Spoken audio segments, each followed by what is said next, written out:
Magandang araw mga kababayan. Ako'y narito upang ipahayag ang pinakabagong resulta ng PCSO draw para sa Setyembre 11, 2023. Ako'y magdadala sa inyo ng mga resulta mula sa 2D EZ2 Lotto at 3D Swertres Lotto. Tara't simulan na natin. 2D EZ2 Lotto. Una, tuklasin natin ang mga swerteng numero para sa 2D EZ2 Lotto. Abangan natin. Sa eksaktong pagkakasunod-sunod, narito ang mga numero. 1, 20. 3D Swertres Lotto.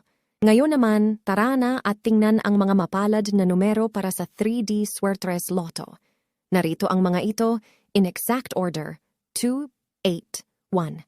Salamat sa pagtutok sa PCSO draw results ngayong araw. Huwag kalimutan suriin ang inyong mga ticket at kung kayo'y nanalo, congratulations. Abangan ang mga susunod na kaganapan at tandaan, baka naman swertehin kayo. Paalam at hanggang sa susunod.